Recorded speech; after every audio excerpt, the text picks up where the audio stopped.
Sylvia Massy is here with us today. Producing, engineering, Producing, engineering, and mixing popular music for decades, Sylvia is renowned for her work with Tool, System of a Down, Johnny Cash, and Prince. She has received over 25 gold and platinum records, including awards for her work with the Red Hot Chili Peppers, Sevendust, and Tom Petty. She's also an accomplished fine artist and a published columnist, in-demand educator, and relentless entrepreneur. Love that. And joining Sylvia is our esteemed editorial director and our own celebrity, Mitch Gallagher. So please, Sylvia Massy, Mitch Gallagher, take it away. Hello. Are we on? Hello. Hello. Hi there. Somebody's phone's ringing. Mark, answer your phone. So welcome, everybody. We're glad that you're here. I think we're going to have some fun. We've got a lot of great things to talk about. Mark did miss a few things in your introduction. He missed that you're an ordained minister. That's right, yeah. He missed that you've shot a piano with a shotgun. Oh, a few times, You've burned a Hammond organ. You've thrown a guitar off a cliff. Yeah, these are normal recording techniques that one uses in the... They are, right? So we're going to talk about why you do some of those things. Okay. All right? All right. So, 25 gold and platinum records. Artists, everybody from Tom Jones to Johnny Cash to Tool. Right. Prince. Incredible career. How did you get started? Well, I started in San Francisco with my own band, and I got a job as an assistant at a studio. I had some training in radio. So I got a starting position at a music studio, and I would sneak in the middle of the night and bring my band in and record them. And some people heard that, and they liked it, and so they started hiring me to do their projects too. So that kind of grew into me doing productions for several indie records, including a band called the Sea Hags in San Francisco, and I co-produced that with Kirk Hammett from, he was just joined Metallica at the time. He was very young. And that record actually got the Sea Hags a deal with Chrysalis Records, and but instead of them hiring me to do their next record, the big major label release, they hired Mike Klink and went to Los Angeles for that. And I realized, well, if I want to really have a career in music, I can't do it in a career in recording, I can't do it in San Francisco. So I decided to move to LA. And there, when I started, I couldn't get a job at a studio. So I wound up working at Tower Records in the record store. And it was actually the best thing that could have happened, because I met the members of a group called Green Jello, and the drummer from that band was Danny Carey, who had another band called Tool, and that's how I got connected with Tool. And one thing led to another. I wound up recording the first Tool record, and it did really well. As well, that Green Jello record, crazy enough, that song Three Little Pigs went up to like number 20 on the singles chart and Billboard, and that was apparently a big deal. Right. At got the time. you some attention. Yeah, got you right. People knocking on your door. People knocking on the door. It was great. Right. So, did you then move into a staff position at Larabee Sound, or were you already at Larabee when all this happened? I was working on them from day one in Los Angeles, but it took a little while to get started. And when I got into Larabee, then I learned how to use the SSL, and I really got into mixing. And the clients there at Larabee were pretty high-end clients. There was Prince, and I wound up going outside of Larabee and doing Prince engineering and mixing for a while, for about 3 years. And then Rick Rubin used to bring projects into Larabee also, and I assisted that and connected with him and started doing independent projects with him. Right. Yeah. So let's talk a little bit about that. Working with an artist like Prince, who has kind of an established way of working and is famous for his methods and things, going in as an engineer and having your own production style that you work with, how did you adapt to working with him? Well, he is a very he is the most talented musician that I'd ever worked with, and he's also really particular and very difficult. So I would want to be mentally prepared for a session with Prince, and also I would have every piece of gear that I could have ever imagined that he would want to try set up, connected, and sound going to tape. It was analog at the time. So everything was ready to go. So he would come in the room and look around the room, and he would be going for a certain guitar, and I'd have it in record. By the time he made a sound out of it, it was being recorded.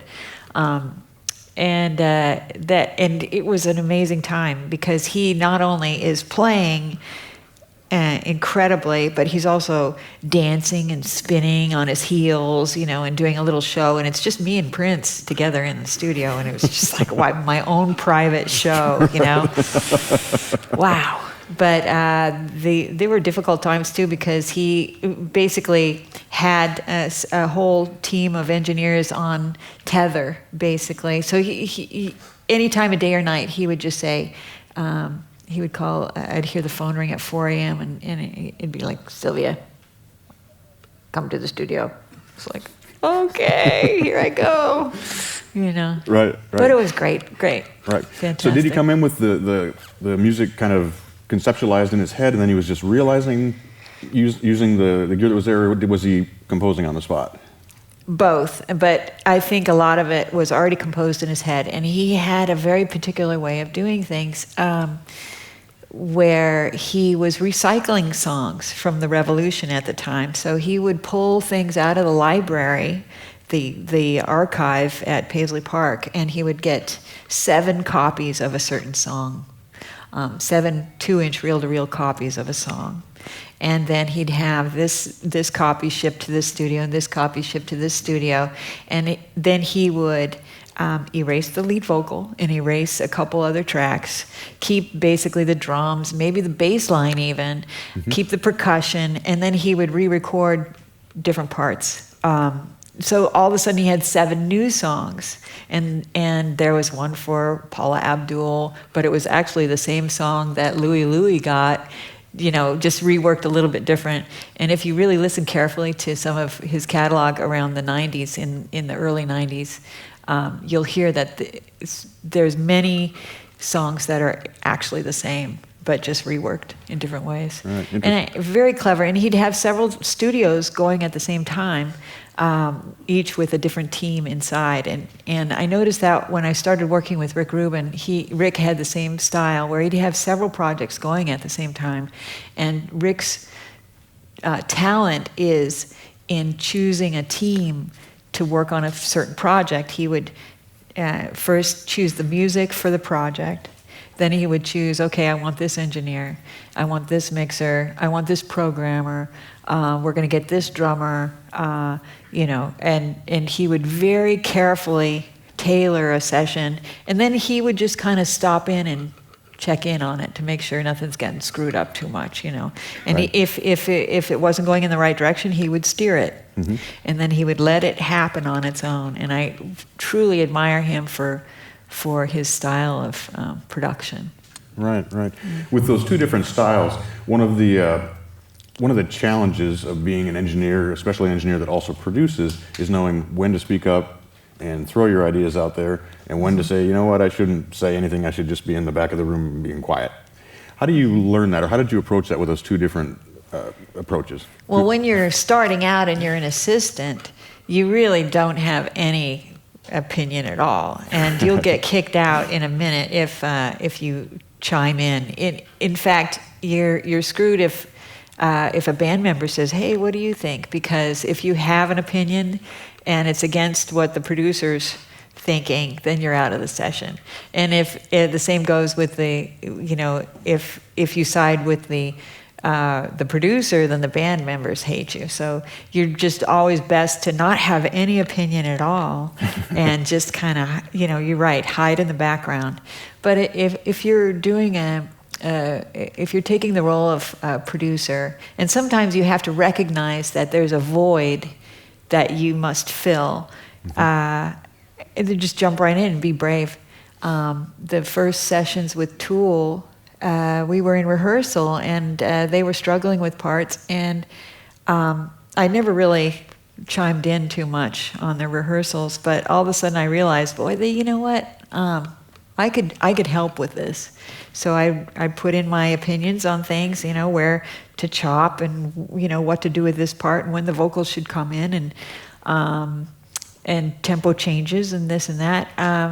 It was received really well, and then I really took that role of producer at that time. Right.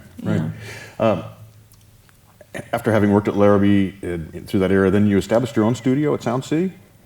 Is that right? In Studio B? Yes, I bought a Neve 8038 console with it's from 1972. It has 1073 EQs on it, and shipped it over and put it into the B room at Sound City, and it was there for almost a decade.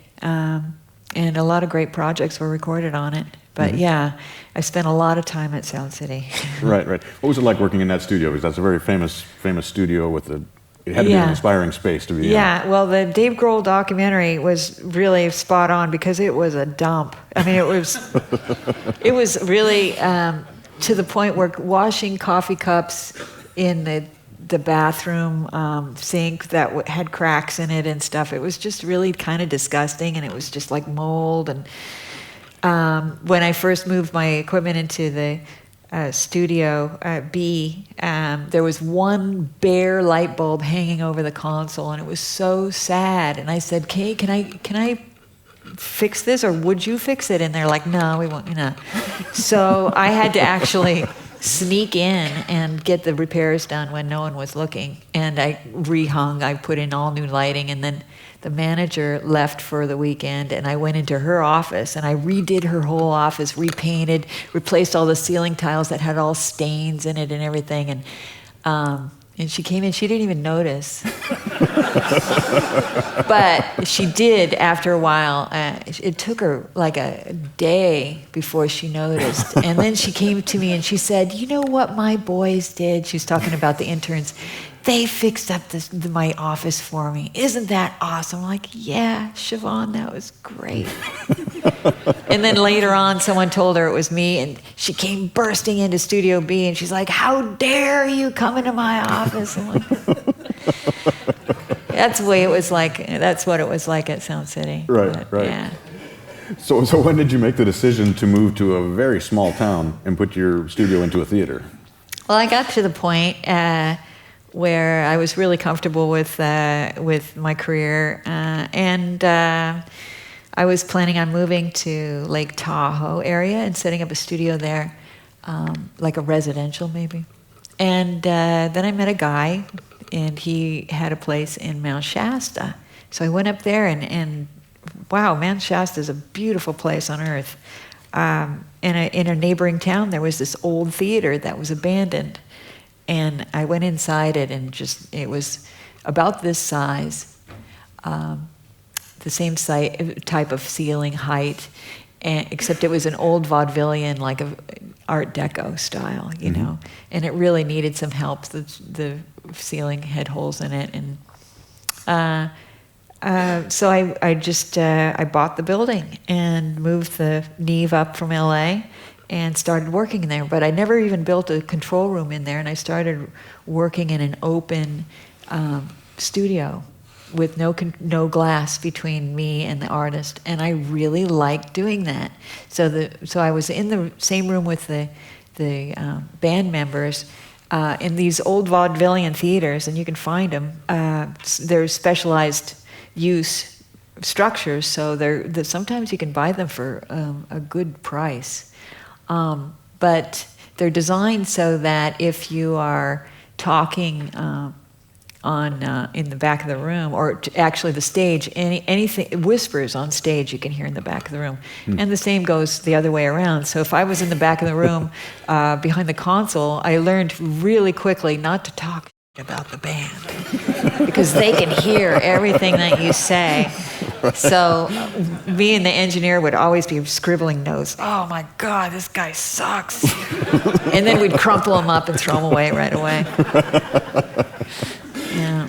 So did you leave the stage in place and have the bands actually on the stage? Or Oh, did yeah. And in fact, doing that type of recording, even though it's an empty audience, I think it gave some of these recordings a really live, exciting feel, because you are playing to an audience, even though it's an audience of ghosts, you know. Right. And actually, the theater was really haunted. Yeah? Yeah, we had ghost hunters come up, and a couple of ghost shows. They still rotate them on the History Channel or whatever it is. But Right, that's yeah. awesome. That's awesome.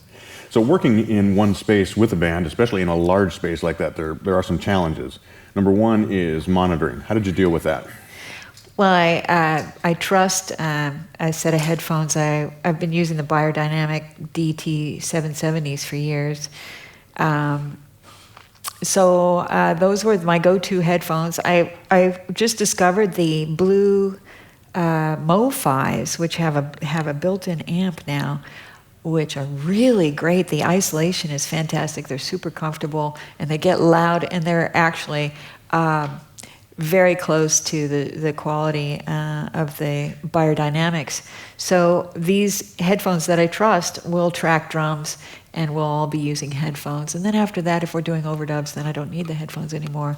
But if we're doing vocals, we'll do headphones again. And usually I'll do vocals with the vocalist right next to me, with the vocal mic right there. We might have a partition between us, but there's no glass between us. So the communication is immediate, and I think that just helps so much because I give a lot of direction to vocalists when I'm recording. Mm-hmm. Mm-hmm. The other challenge that you can face in a large space like that is bleed. Do you record all the instruments at once? Do you tend to do overdubs to bring all the different instruments in? Well, it makes a difference what type of music you're doing, and it also makes a big difference if the band is ready for that kind of thing. If everyone's really well rehearsed, they know the song, I'll have everyone play. In fact, I'll have the singer also with a 58 on stage to just to lay down the basic tracks and go for a live take, and I'll keep all of it if I can, or just punch into little bits. They have to be a special band that can actually pull it off, though, and that's a challenge to find these days. Right. But either way, it works. And bleed, the live vocal with the band playing, we'll isolate the cabs downstairs. The guitar heads will be upstairs. When I say upstairs and downstairs, underneath the stage of this old theater were catacombs where we set up isolation booths for the guitar cabinets. So the cabinets were isolated, but the singer would be up there with the drummer singing, and sometimes very loud. But you'd be surprised at how little you would actually hear that in the final recording. Yeah? Yeah, so a little bleed is okay. Right. Mm-hmm. The other thing you deal with in a large space like that is that there's a lot of ambience. Mm-hmm. How did you control if you wanted to have a drier take, if you wanted to have something that wasn't quite so ambient? Well, imagine this room being the theater that I was recording in, and sometimes this is not as bright as the theater I was working in, but the drums would be cavernous, which is great in some recordings, especially when you crank some stereo compression on the rooms, just to pump it up and get it really exciting. But if I wanted to do a more intimate recording, like to have a tighter sound, I'd either take the drums out to the lobby of the theater, or I built a truss system with canvas panels, and I would build basically a room on the stage with these canvas panels that would control the cymbal bleed. And it was a really good system. I don't need it in the new space. I've moved out of the theater now and into a church. But I don't need to control the cymbals that way now. But in a big space like this, it's easy to find ways to control cymbal bleed, cymbal wash, let's say. Right. So tell us about the new space. What is the church like that you're recording in? Oh, it's an old church from the 60s, and it was a a Baptist church with a baptismal tub on the altar, which we had to actually cut to get out to make room for what we're doing now. We actually still have services there on Sundays, and recording the rest of the time. The nave is in the main sanctuary, and we've removed the back pews, but we've left the rest of the pews because we have services. And it's a great environment, and it's really inspirational for musicians to come in. And we're still recording all kinds of music. But lately I've done Baroque orchestra, string quartet, and a lot of bluegrass, which I'm really into. Right. Yeah. That's exciting. That's exciting. So one of the challenges having because where the theater was, Weed is like 2,500, 3,000 people. Yeah, and is right. Ashland a large city? Ashland is about 60. It's larger. Larger? Maybe not that much, but Right. yeah. Having a successful studio in a small town can be a challenge. How did you deal with that? As far as bringing clients in and local clients, those kinds of things. Well, we always had accommodations, and we'd get people from around the world. Several European projects came in, and Asian, Japanese, Korean, South American, Colombian, Chilean, from everywhere, New Zealand, lots of Australians, and then everywhere in the United States, too. So we'd get them all in. We had 5 rooms in Weed in this little town, so we'd have to accommodate all these people. So we built, actually, big bunk rooms, and it was like communal living. But when you're a band that lives on a bus, usually, this is like deluxe. And the great thing about it was we'd get 5 bands from everywhere in the world together in the communal kitchen, and be cooking, and everyone would cook their homeland's food, barbecue from Texas, and then we've got, udon from Japan, and sabich from Israel, and just this fantastic smorgasbord of sound and taste and life. It was fantastic. Right. So you have been quoted, I've seen articles where you've talked about how you deal with mastering engineers and your approach to providing material to them, that you like to actually do quite a bit of, well, I guess I would call pre-mastering. Pre-mastering, yeah. Right. Can you talk a little bit about that and what that process involves? Right. Well, it's, I don't know if, sometimes I feel like I'm cheating a little bit, but I like to finish a project with a comparison with what I'm working on with something that's currently on the radio. So I'll pick something that's on the radio, or I'll pick some reference material that I'm really familiar with that I did not produce. Mm-hmm. And I'll A/B it just to make sure my ears are not fooling me. And then I might actually, with a stereo bus EQ, shape the finished master to have some of the characteristics of a mastered and finished commercial record, depending on the music, of course.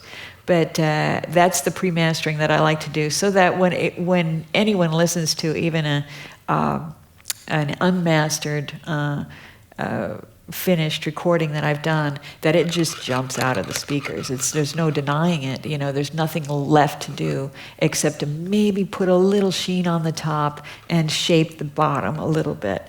And that's what I would hope a mastering engineer will do, is just finish it just every little bit, but not put their own stamp on it at all. So mastering engineers that actually listen, and a lot of them don't. They just have, this is my setting, well, I want you to actually listen to it, and does it need this? If it doesn't need it, don't touch it.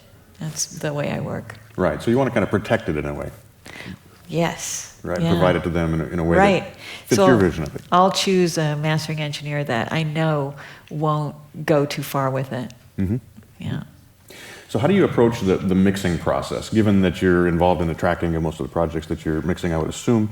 Mm-hmm. Do you say, okay, I know how this sounds, but I'm going to take it all down to 0 and then I'm going to rebuild the mix? Or do you have a pretty much finished mix by the time you're done with the tracking? Well, there is that. It's usually recorded in a way where, because commercial projects oftentimes get passed around to different mixers. I prepare for that ahead of time, and I kind of lay out my tracks so it's pre-mixed. So when another mixer comes in and pushes up the faders, here's the left and right pair of main guitars. Here's the left and right pair of this and that. This is the vocal sum, so that they can't screw it up so bad. Right. So I'll do pre-mixing basically, but the challenge is when I get to mix it to have fresh ears. So what I like to do is work with an engineer that I trust who knows the way I like to work, and then I'll leave and I'll say, okay, so call me when you've got something, and I'll come in with fresh ears and see what they've got. And then I'll just be able to adjust this and this and this, and we're good. Right, so you can just tweak it then at that point. Yeah.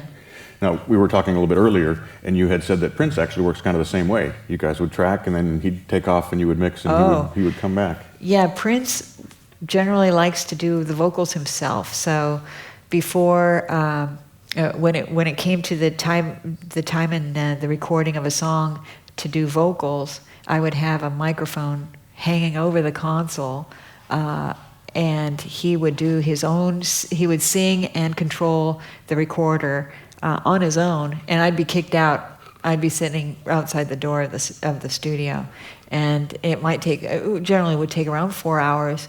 And he'd come walking out and he'd say, mix it. And then I'd go in and for the first time hear what he'd worked on. And amazing. Just, with layers and background vocals and all kinds of little ooh kind of things, it's great. Right. So when he would come back then and hear the mixes, did he have a lot of changes, or did he trust the mix that you created? Surprisingly, he liked a lot of the mixes that I did. And I went crazy with him too. I was like, well, what the hell, He could hate it, and so what, Right. So I would go pretty nutsoid with these mixes and go radical with crazy delays and just to see how he'd react. And I think he liked it a lot. All right, nice. Yeah. And what about working with Rick Rubin? Did he have a vision for the mixes, or did he say, mix this and then I'll come in, or how did he handle that? Rick has a very specific way of working, and the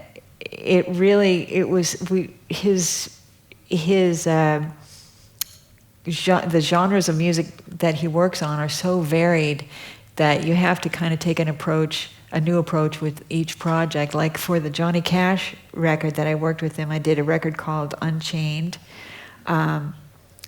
It was we tried to go for a really vintage sound.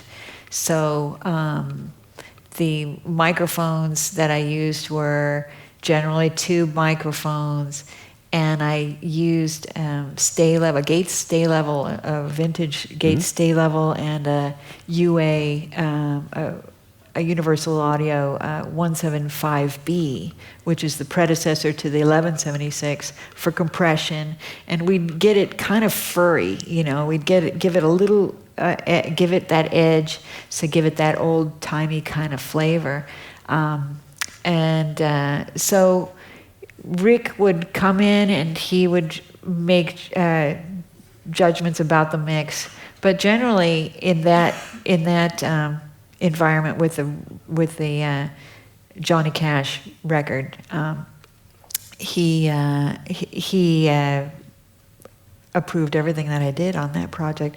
The interesting thing about Rick's working, he loves working on the Neves, and the old Neves 72. There was no panning for a mix for the monitor section. It was either center, left, or right, all the way.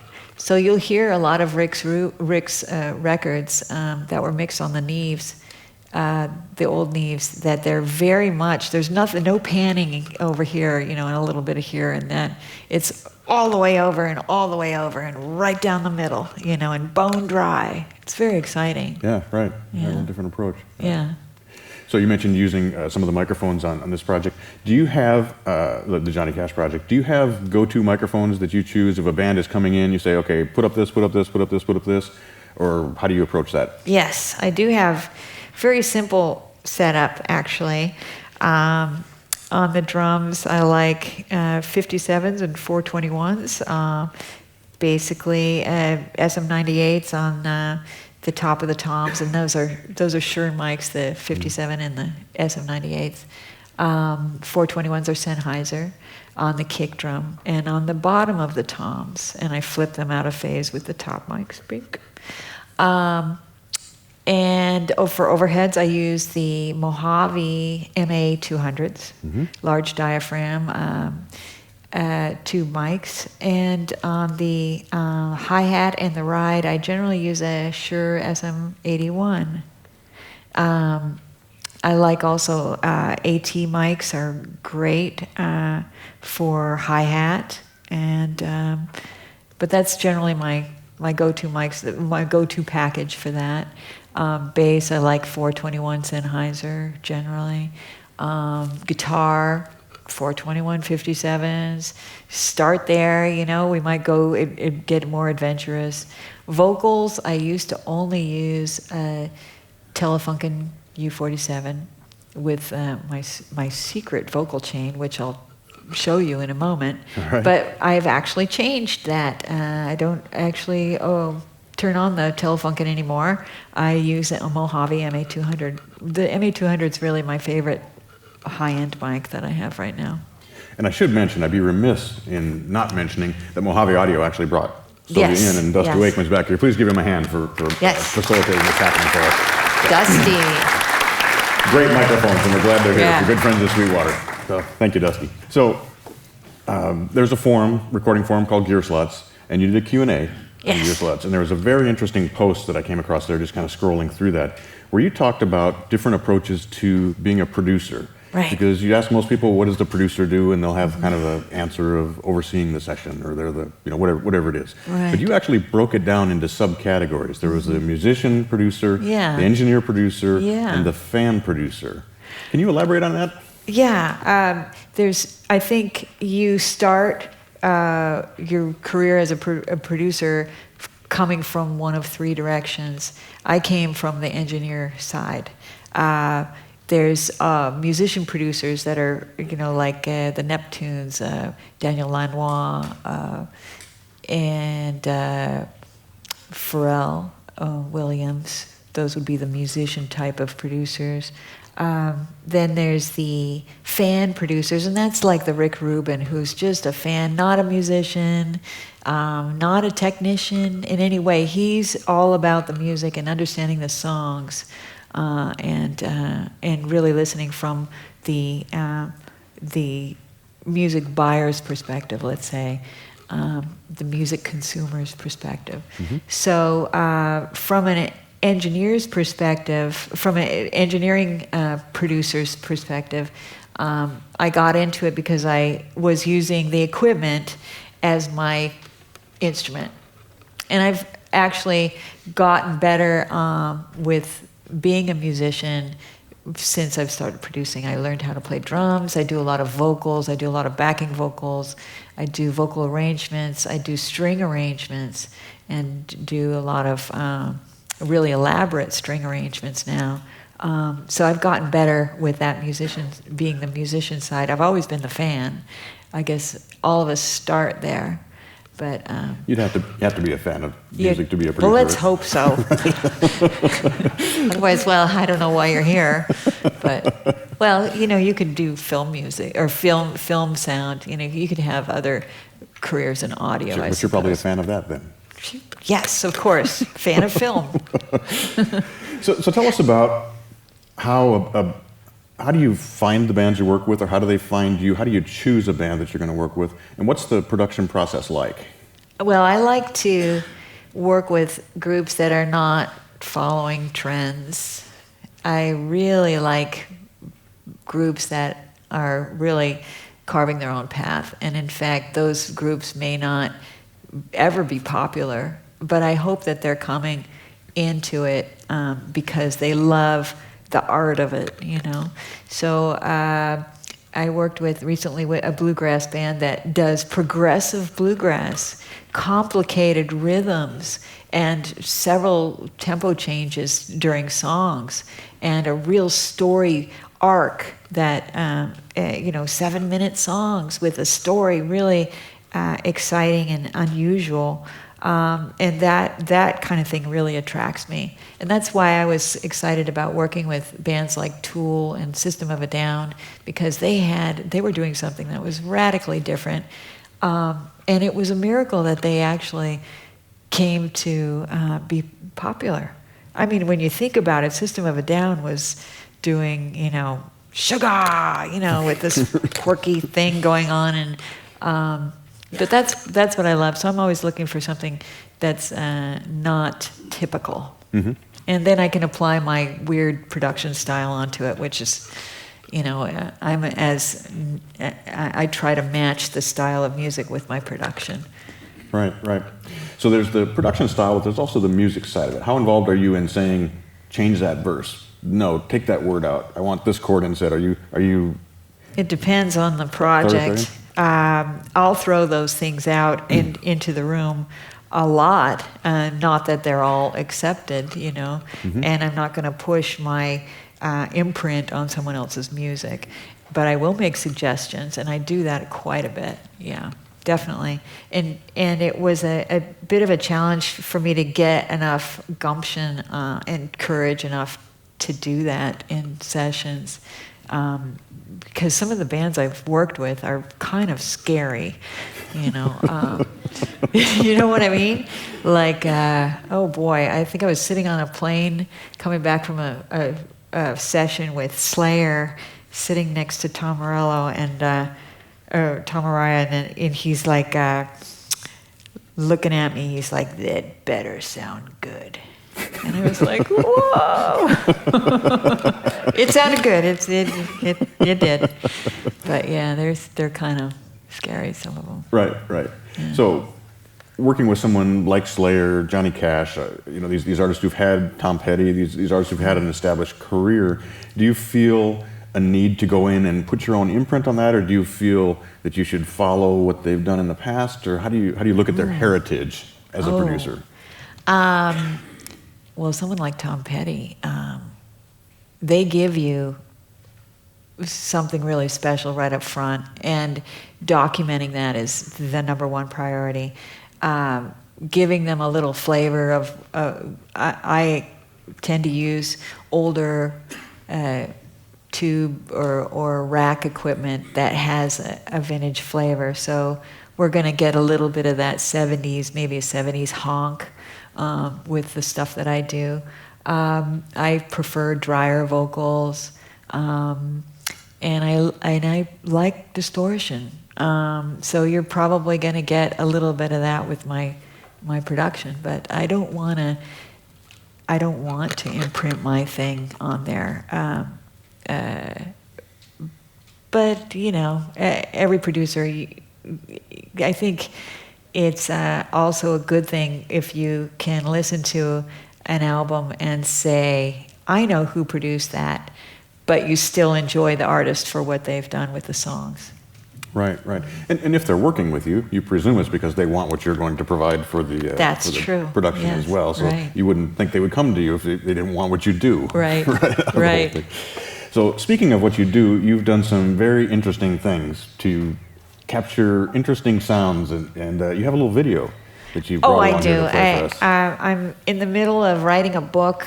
In fact, while I'm here at GearFest, which is mind-blowing, this place, I'm on deadline to finish this book, so I've been out there in the cafeteria tapping away to get this thing done. I've got 2 weeks to get it done. I've been working on it 6 months. Anyway, it's a book called Recording Unhinged, and it's about unconventional recording, and so it takes a different approach. It's not your traditional technical book, but it's a lot of fun. It's more about the adventure of recording, and it kind of gives you a little sample of what people have done, and that maybe you didn't know that that Peter Gabriel's vocal was done while he was taped against the wall, duct taped on a wall, There's surprising stories, and a lot of people have been contributing to this book project. I just got a word that Jack White is going to include some stories into it, too. Oh, awesome. And there's other people, let's see, Hans Zimmer has got a lot of stories in there. Bob Ezrin, he's the one who gave me the Peter Gabriel story. Bob Clearmountain. So anyway, I'm finishing this book, and I have a little bit of a video presentation, and then I've got some photos that explain what the book is about, if I could play that. Please do. Let's see if I can make this thing come to life here. Wake up. Okay, here we go. And we'll see if we can make it work.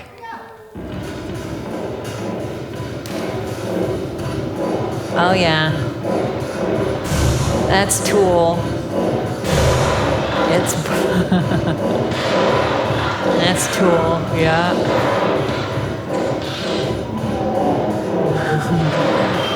Whoops.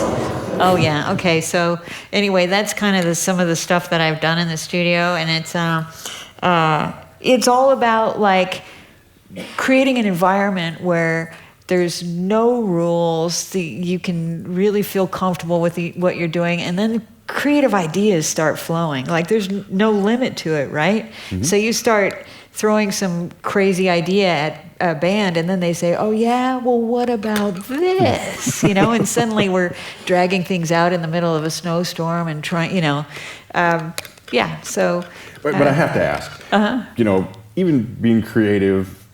At what point in a song's production do you say, what we need here is a shotgun shooting a piano? Well, I can't remember how that happened, but it happened. Right. So, you know what it was? I was trying to find the most obnoxious, cacophonous sound that I could for this Tool record. And I thought, well, maybe we could take a piano and bring it up to the top of a building and throw it off the top of a building and record that. And then I couldn't find a building owner that would let me do that in Los Angeles.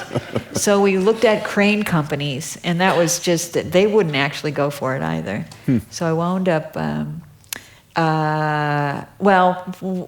Grandmaster Recorder is a studio in Los Angeles. They're still there, and they're kind of like, if you want to see what Sound City was like, go to Grandmaster. It's the same kind of vibe. Anyway, they have a room in there, and we just set up the pianos. We had got 2 of them, and Danny brought his shotgun, and I bought some sledgehammers and axes, and got everyone goggles and gloves, safety gloves, safety first. And we went back there and shot the piano. Of course, I mic'd it up very carefully. Well, I was going to ask what you used to mic a piano when you're shooting it. Well, I have a very elaborate diagram in the book about what mics you want to use when you're shooting a piano. We had a SM57 close mic'd, and it actually got shot. And in fact, the back wall of the studio got shot, and Anyway. It was the right thing to do. And then we took all those sounds and we made like a sequenced thing on the end of Undertow called Disgustipated out of that. And that's all just destroying a piano. Nice. Right. Nice. So I interrupted you. You were going to show some photos. Well, let's see what we got here.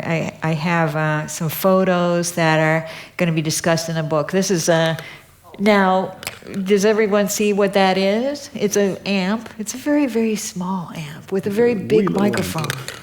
I did a whole album, all the guitars on an album with that little tiny amp. It was called Spiderbait, and it actually had a big song on it that you can hear on a million soundtracks called Black Betty. But it was all done with that little tiny Fender micro amp. So, you don't have to have a big amp to have fun in the studio. Here it was, I played a motorcycle solo on a song, and you can see there's my Neve, and we just drove the motorcycle in the studio, and I think I used the MA200 on that, actually, Mojave all the way, right? Also, chicken solos. If you squeeze the chicken, it'll balk on command. So, but again, I used a Mojave on the chicken, MA100, a fine chicken mic. All right, and let's see what else I got here. Okay. Oh, the book is the book is about unusual studios. I mean, you can record in a castle. This is where Led Zeppelin in Through the Outdoor was recorded, parts of it anyway. You can record in a silo. This is a silo in Wisconsin that they made into a studio. And you can imagine how noisy that thing is when it rains, right? Don't try recording in that. Well, maybe you want that. Maybe you want that. There's Mojave mics for that too. Right. Dusty. Recording in a cave.